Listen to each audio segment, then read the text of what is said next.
مسلمانوں کیا تم نے یہ گمان کر رکھا ہے کہ ہم تم کو ایسے ہی چھوڑ دیں گے؟ ہم تمہیں ایمان کے راستے پر لے جائیں گے۔ بہت بڑا فتنہ جس دور میں ہم اور آپ زندگی گزار رہے ہیں، مال کا فتنہ ہے، دولت کا فتنہ ہے، روپے پیسے کا فتنہ ہے، اور میری امت کے لوگوں کو مال کے ذریعے آزمایا جائے گا، میری امت کے لوگوں کو دولت کے ذریعے آزمایا جائے گا۔ میرے بھائیوں، دولت بہت ہی ضروری چیز ہے، پیسے بہت ہی ضروری چیز ہے، مال بہت ہی ضروری چیز ہے۔ مال کے بغیر دین بھی نہیں ہے، دنیا بھی نہیں ہے۔ مال کے بغیر زندگی کی گاڑی ایک دن نہیں چلے گی، مال کے بغیر زندگی کا پہیا ایک دن نہیں چلے گا۔ اگر آپ کے پاس مال نہیں ہے، اگر آپ کے پاس پیسے نہیں ہے، تو آپ بہت سارے نیک اعمال نہیں کر سکتے ہیں، آپ حج نہیں کر سکتے ہیں، آپ عمرہ نہیں کر سکتے ہیں، آپ مسجد کی تعمیر نہیں کرا سکتے ہیں، آپ مسجد کی کمیٹی نہیں چلا سکتے ہیں، آپ کوئی مدرسہ نہیں چلا سکتے ہیں، آپ کوئی تنظیم نہیں چلا سکتے ہیں۔ پتہ یہ چلا مال کا ہونا بہت ہی ضروری ہے، پیسے کا ہونا بہت ہی ضروری ہے، لیکن میرے بھائیوں اسی دنیا میں اگر لوگ مال کے پیچھے اس قدر گرفتار ہو جائے، دولت کے پیچھے اگر انسان اس قدر گرفتار ہو جائے، اس قدر گرفتار ہو جائے کہ لوگ حلال و حرام کو بھول جائیں، حلال و حرام کی تمیز نہ کریں، لوگ جو ہے غلط طریقے سے مال کمائیں، تو اللہ تبارک و تعالیٰ کہتا ہے کہ یہی مال اور یہی دولت پھر انسان کے لیے آزمائش اور فتنہ دے رہا ہے۔ فلاں بابا بیماری دور کر رہا ہے، فلاں عالم یہ مسئلہ حل کر رہا ہے۔ میرے پیارے ساتھیوں، ہم نے جس ٹاپک کو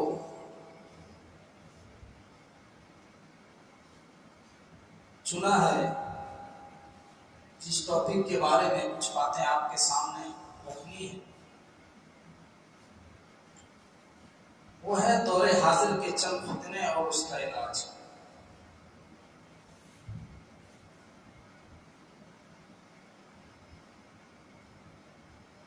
فتنہ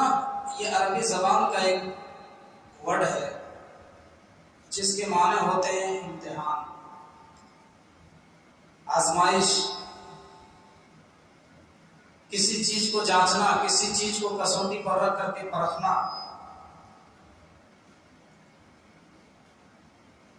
یا پھر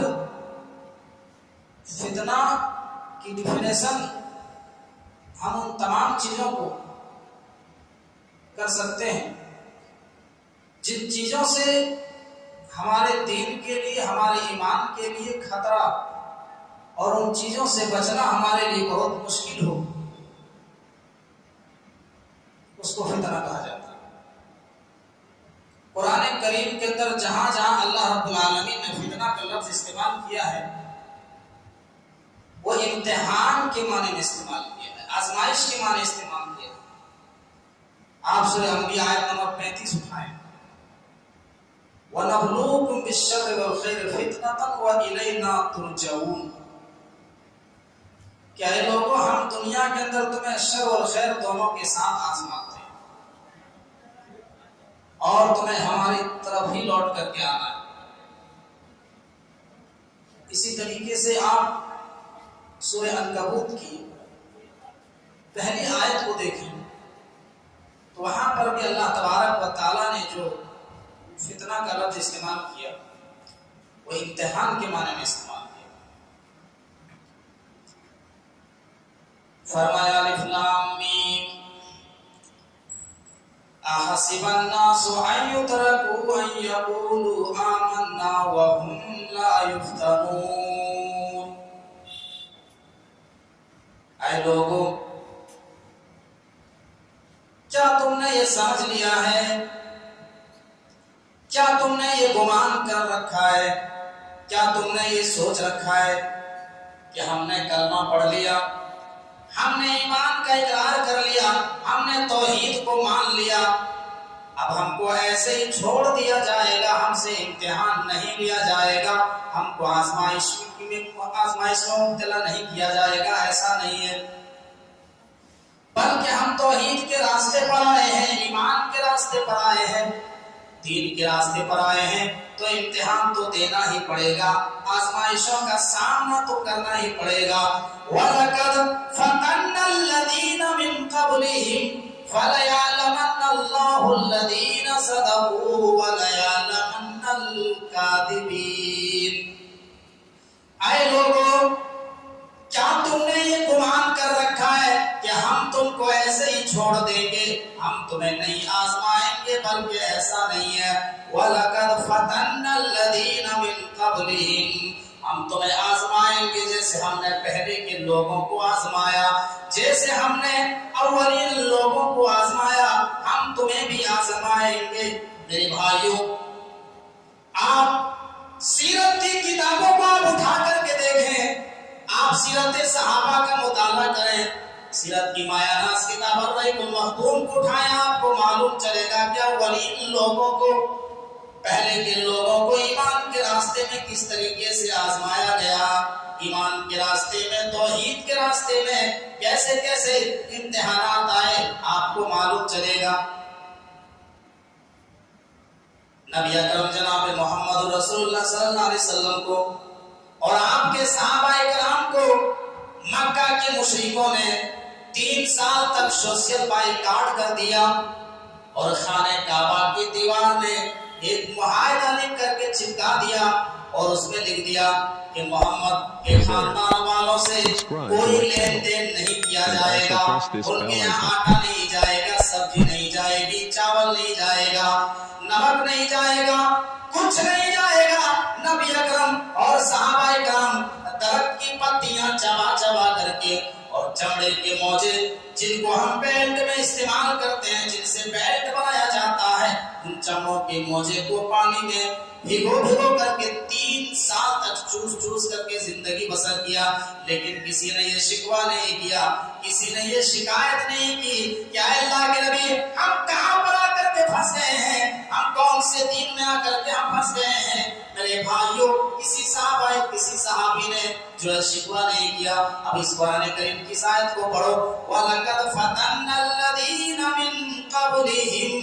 فَلَيَعْلَمَنَّ اللَّهُ الَّذِينَ صَدَقُوا وَلَيَعْلَمَنَّ الْكَاذِبِينَ۔ اے مسلمانوں، کیا تم نے یہ گمان کر رکھا ہے کہ ہم تم کو ایسے ہی چھوڑ دیں گے، ہم تمہیں ایمان کے راستے پر نہیں آزمائیں گے؟ ایسا نہیں ہے، جیسے ہم نے نبی کو آزمایا، صحابہ کو آزمایا، تو ہم ایمان کے راستے میں تمہیں بھی آزمائیں گے۔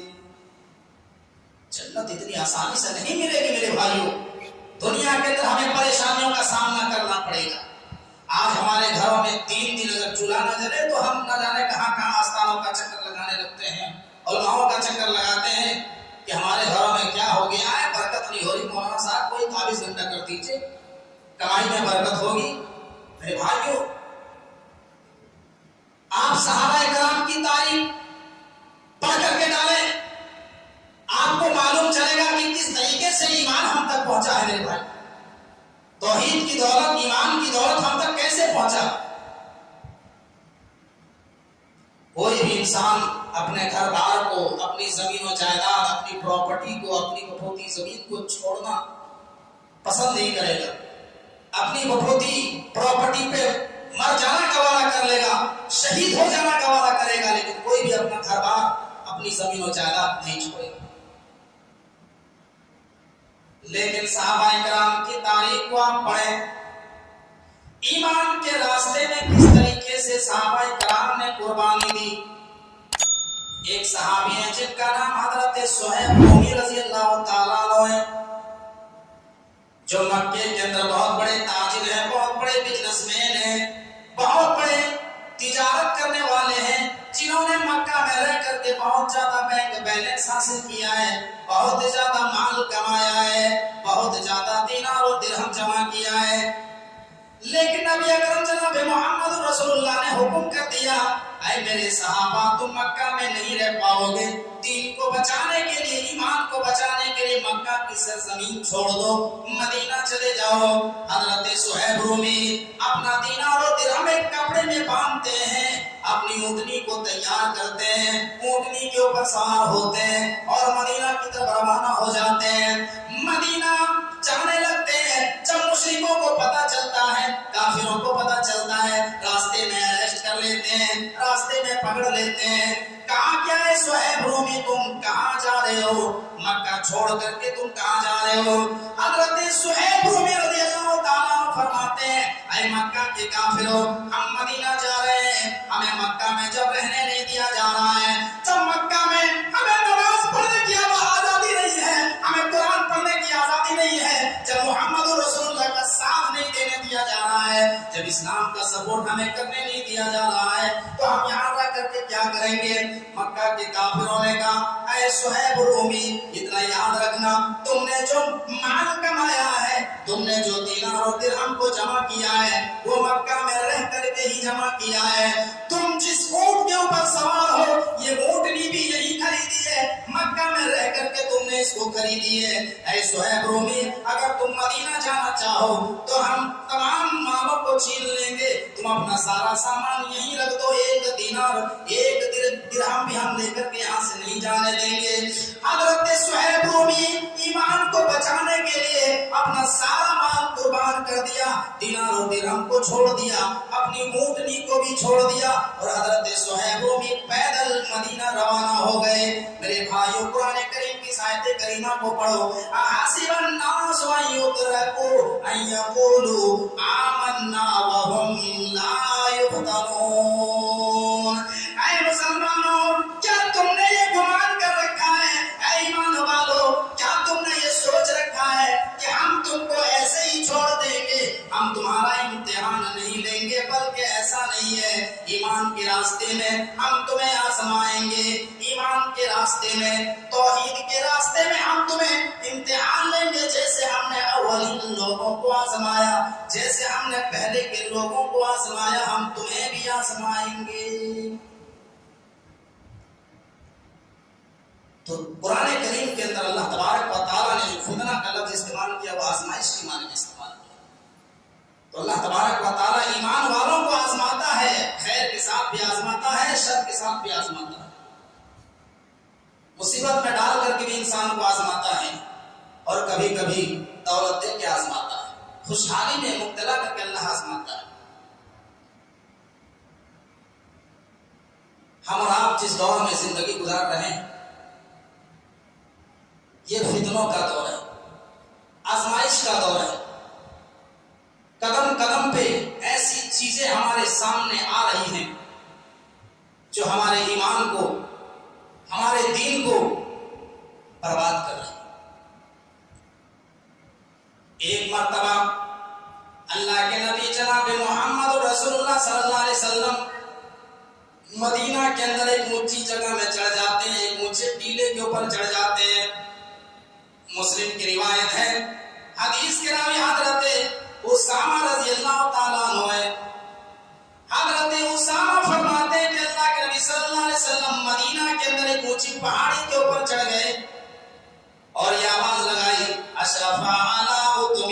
من اطام المدینہ، ثم قال هل ترون ما ارى انی لا ارى مواقع الفتن خلال بیوتکم کمواقع القطر۔ اللہ کے نبی صلی اللہ علیہ وسلم اونچی جگہ میں چڑھ کر کے صحابہ اکرام سے مخاطب ہو کر کے فرمایا، اپنی امت کے لوگوں سے مخاطب ہو کر کے فرمایا، اے میرے صحابہ، اے میری امت کے لوگوں، کیا جو میں دیکھ رہا ہوں وہ تم دیکھ رہے ہو؟ میں جو دیکھ رہا ہوں وہ تم نہیں دیکھ رہے ہو،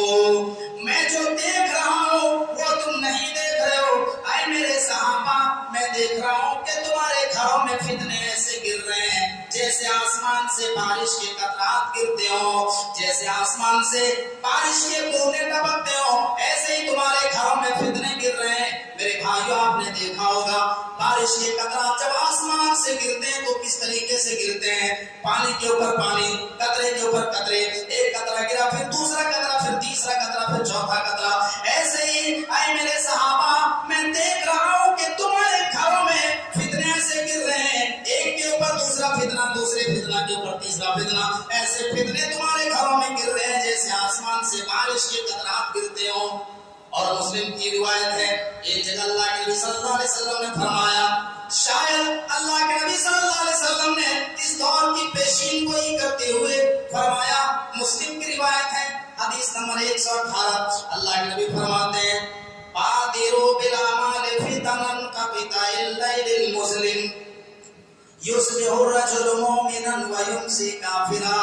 أو يمسي مؤمنا ويصبح كافرا يبيع دينه بعرض من الدنيا. اللہ کے نبی فرماتے ہیں اے میرے صحابہ، اے میری امت کے لوگوں، تم جلدی سے نیک عمل کر لو، تم جلدی سے نیکیاں کر لو، تم نماز پڑھنے میں جلدی کرو، روزے رکھنے میں جلدی کرو، صدقہ اور خیرات میں جلدی کرو، اس سے پہلے کہ فتنوں کا زمانہ آ جائے، اس سے پہلے کہ فتنوں کا دور آ جائے. اللہ کے نبی فرماتے ہیں اے میرے صحابہ، اتنے فتنے پیدا ہوں گے، اتنے فتنے ظہور ہوں گے، جیسے رات کی تاریکیوں. جب رات کی تاریکی میں جب چاروں طرف اندھیرا ہی اندھیرا چھا جائے، جب آپ کو آگ نہ سجھائی دے، جب روشنی کی کوئی کرن نظر نہ آئے، اللہ کے نبی فرماتے ہیں اے میرے صحابہ، اتنے فتنے ظہور ہوں گے، اتنے فتنے اٹھیں گے کہ حق کی روشنی، توحید کی روشنی تمہیں نظر نہیں آئے گی. یصبح الرجل مؤمنا ویمسی کافرا. اتنے فتنے پیدا ہوں گے کہ آدمی صبح کو مومن ہوگا اور شام کو کافر ہو جائے گا. شام کو آدمی جب اپنے بستر پہ سونے کے لیے جائے گا تو مومن ہوگا، لیکن جیسے صبح سو کر کے بیدار ہوگا ایمان ختم ہو چکا ہوگا. صبح سے لے کر کے شام تک میں اور شام سے لے کر کے صبح تک میں انسان کے ایمان کی گارنٹی نہیں ہوگی. اتنے فتنے پیدا ہو جائیں گے، اتنا خطرناک دور آ جائے گا.